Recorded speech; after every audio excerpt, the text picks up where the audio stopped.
It all started in the quiet countryside, the kind of neighborhood where folks wave from their porches and mind their business. Everyone, except one woman. Her name was Karen, and she wasn't just a neighbor. She was the HOA queen. Every month, she found something new to complain about. My lawn was too tall. My truck was too loud.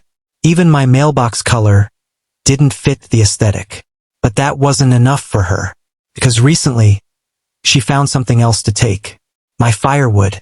Every time I stacked it neatly by the shed, half of it would disappear overnight. At first, I thought maybe it was a raccoon problem, or some kid trying to prank me. But one night, I caught the thief in action. Under the pale glow of a streetlight, there she was, dragging MY logs across the yard like she was stocking up for winter. I stepped outside, phone in hand, and said, "Karen, you mind explaining why you're robbing my woodpile?"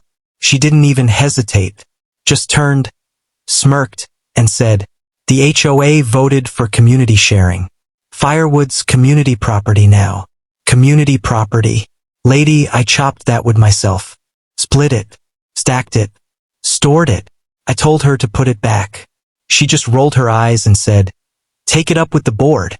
Then she strutted off like she'd just won some legal battle. The next morning, I called the HOA president.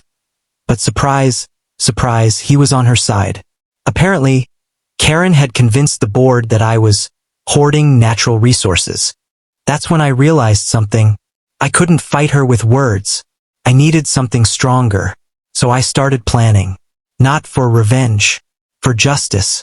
That weekend, I went to my shed, pulled out a few hollow logs I'd been saving for a woodworking project. I drilled a few holes, filled them carefully with a controlled mix of sawdust and black powder. Nothing dangerous, just loud enough to make a point.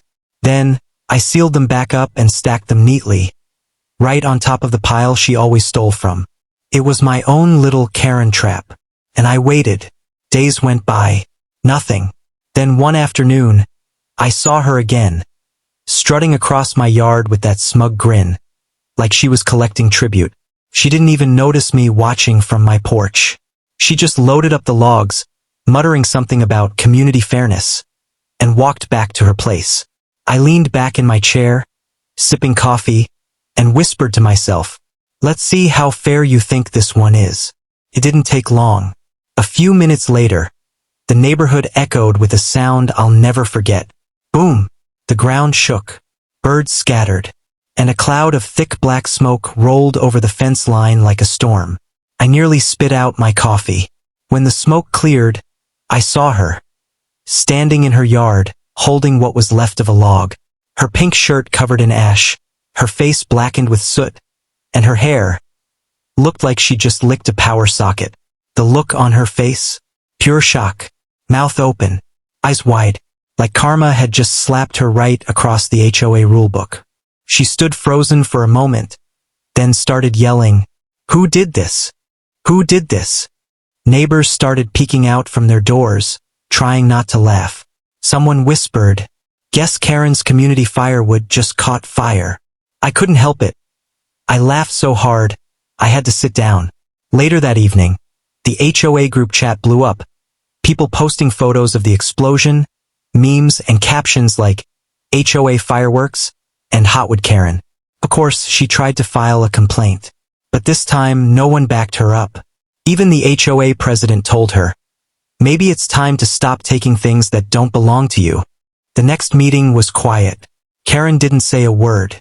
No clipboard, no attitude, just the faint smell of smoke still clinging to her clothes. And me?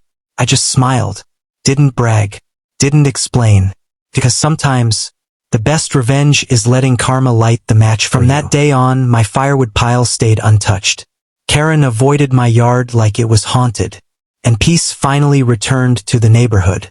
They say fire reveals truth, and in that moment, it revealed who Karen really was, a thief who finally got burned by her own greed.